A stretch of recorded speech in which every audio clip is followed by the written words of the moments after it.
Revision everything में एक बार फिर से आप लोगों का बहुत बहुत स्वागत है। तो कैसे हैं आप लोग? आई होप आप सब बहुत ही अच्छे होंगे। देखिए, आज के वीडियो में सल्तनत काल में जो गुलाम वंश था उसके बारे में हम पूरा रिवाइज करेंगे। उसके कौन कौन से शासक थे, उन्होंने कौन कौन से काम किए हुए हैं। तो चलिए शुरू करते हैं। देखिए, सल्तनत काल में जो गुलाम वंश था उसका जो कार्यकाल था, या फिर ये बोला जाए कि कितने टाइम तक उन्होंने शासन किया था, तो वो 1206 से 1290 ईस्वी तक भारत में गुलाम वंश का शासन था। और जो गुलाम वंश का संस्थापक था वो कुतुबुद्दीन ऐबक था।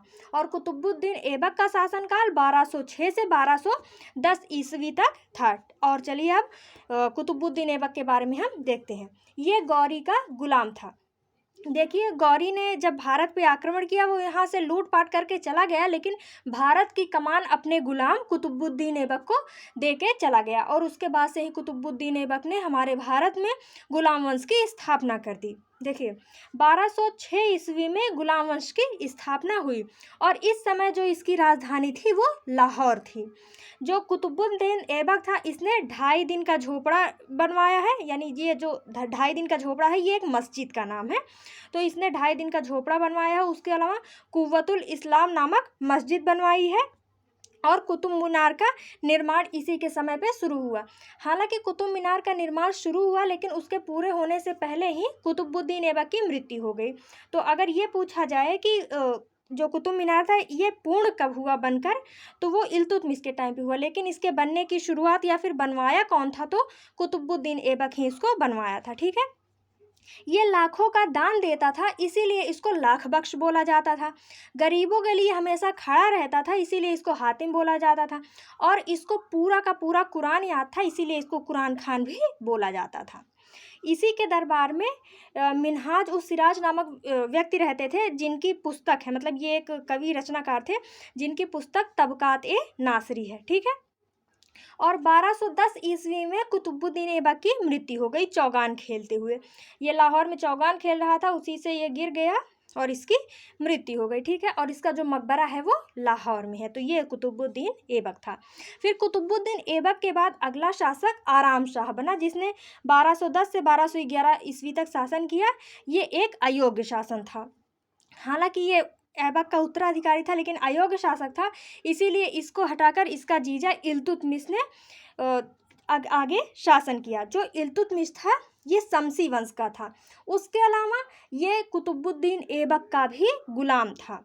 कुतुबुद्दीन ऐबक गौरी का गुलाम था और इल्तुतमिश कुतुबुद्दीन ऐबक का गुलाम था, इसीलिए इसको गुलाम का गुलाम कहते हैं। यानी कि कुतुबुद्दीन ऐबक तो खुद ही गुलाम था और ये उसका गुलाम था। यानी गुलामों का गुलाम किसे कहा जाता है, तो इल्तुतमिश को कहा जाता है। 1215 का तराइन का युद्ध इसका यालदोज के साथ हुआ था। देखिए, जो गौरी थे उसके 4 गुलाम थे। एक तो कुतुबुद्दीन ऐबक था, एक बख्तियार खिलजी था, यालदोज और कुवाजा था। मतलब यालदोज और कुवाजा, कुल 4 गौरी के गुलाम थे। उसी में से जो यालदोज था, इसी के साथ इल्तुतमिश का 1215 में तराइन का तृतीय युद्ध हुआ था। जो इल्तुतमिश था, इसने खुतबा पढ़वाया और सुल्तान की उपाधि धारण की, क्योंकि इसके पहले जो कुतुबुद्दीन ऐबक था उसने सुल्तान की उपाधि कभी धारण ही नहीं की। ठीक है। लेकिन जो इल्तुतमिश था, इसने सुल्तान की उपाधि धारण की। और जब ये राजा बना, या फिर इसको जब शासन संभाला जब इसने, तो उस समय पर ये बदायूं का सूबेदार था। ठीक है।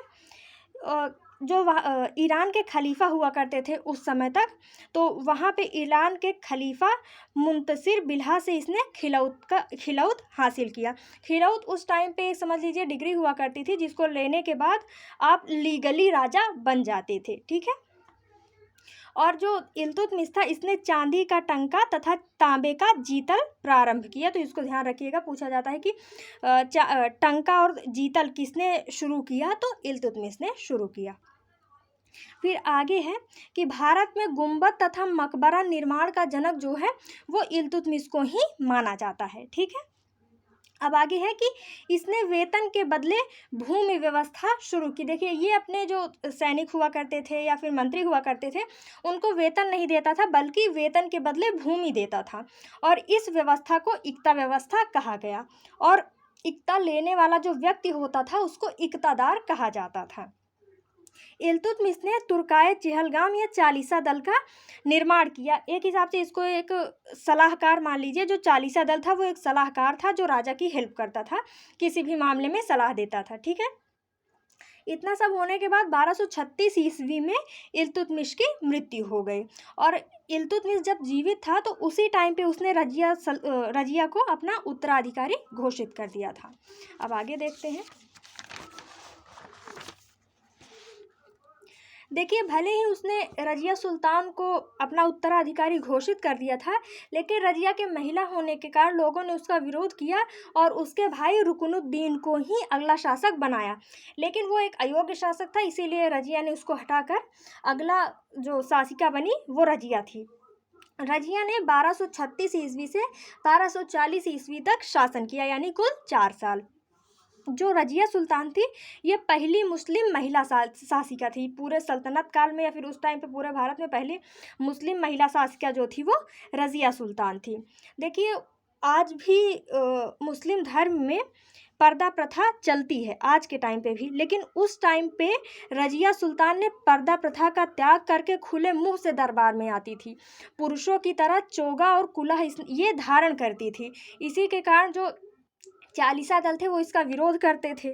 ठीक है, और जो ये रजिया सुल्तान थी इसका विवाह अल्तुनिया के साथ हुआ था। रजिया सुल्तान एक बार युद्ध करने के लिए, ये मलिक अल्तुनिया जिसके साथ इसका विवाह हुआ है, इसी से पहले ये युद्ध करने गई थी हरियाणा साइड में। तो वहाँ पे युद्ध करने लगी। जब ये हारने लगी तो इसने अल्तुनिया के सामने विवाह का प्रस्ताव रख दिया। तो इन दोनों ने शादी कर ली। लेकिन जब वहाँ से लौट रही थी तो कुछ डाकुओं ने उस पर हमला कर दिया और वहीं पे 13 अक्टूबर 1240 को हरियाणा के कैथल में जो रजिया सुल्तान थी उसकी मृत्यु हो गई। डाकुओं द्वारा ये मार दी गई। फिर रजिया सुल्तान के बाद बहराम शाह शासक बना, ये भी अयोग्य था। फिर अलाउद्दीन मसूद शाह शासक बना, ये भी अयोग्य था। फिर उसके बाद आया नसीरुद्दीन शाह, ये एक योग्य शासक था। इसको मितव्ययी राजा कहा जाता है, या मितव्ययी का अर्थ होता है कम खर्चीला। मतलब ये कम चीज़ों में ही अपना जीवन गुजारा कर लेता था और बहुत ही कम खर्चा करता था। और ऐसा कहा जाता है कि ये टोपी सिलकर अपना जीवन यापन करता था। तो इसको ध्यान रखिएगा कि कौन सा राजा था कि जो टोपी सिलकर अपना जीवन यापन करता था, तो वो नसीरुद्दीन शाह था। उसके अलावा जो नसीरुद्दीन शाह था उसने बलबन नामक व्यक्ति को चालीसा दल में शामिल किया और इसी ने बलबन को उलूग खां की उपाधि दी। फिर जब नसीरुद्दीन शाह की मृत्यु हो गई तो जो ये बलबन था यही अगला शासक बन गया।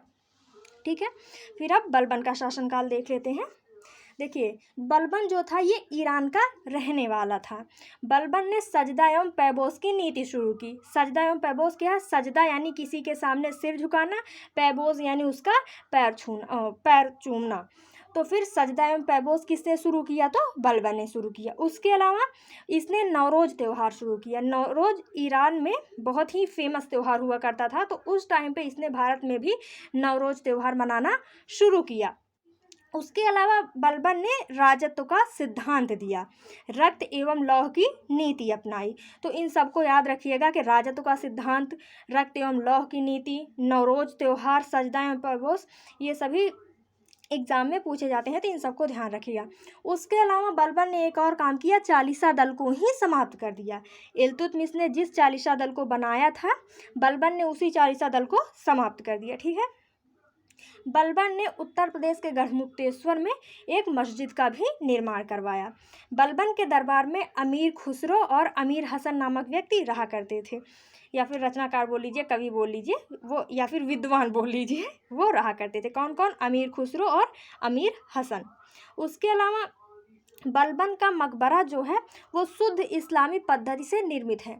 तो देखिए, दो क्वेश्चन बनते हैं कि भारत में मकबरा निर्माण किसने शुरू किया या फिर किसके शासनकाल में शुरू हुआ? तो इल्तुतमिश के। लेकिन अगर शुद्ध इस्लामिक पद्धति में पूछा जाए कि मकबरा का निर्माण कब हुआ, तो वो बलबन के शासनकाल में हुआ।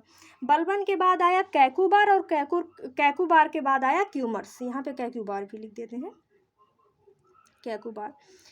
कैकुबार बलबन के बाद शासक बना, फिर वो भी एक अयोग्य शासक था। फिर कैकुबार के बाद क्यूमर्स अगला शासक बना और ये भी अयोग्य था। तो फिर इसी के सेनापति ने इसको मारकर गुलाम वंश का अंत कर दिया। फिर उसके बाद आया खिलजी वंश। तो अगले वीडियो में हम खिलजी वंश के बारे में पूरा हम देखेंगे। तो ये था गुलाम वंश, और गुलाम वंश से बनने वाले जितने भी प्रश्न हैं वो सभी इसमें दिए गए हैं। आई होप कि आपको ये समझ में आया होगा और एग्ज़ाम में हेल्प करेगा। मिलते हैं नेक्स्ट वीडियो में। Thank you.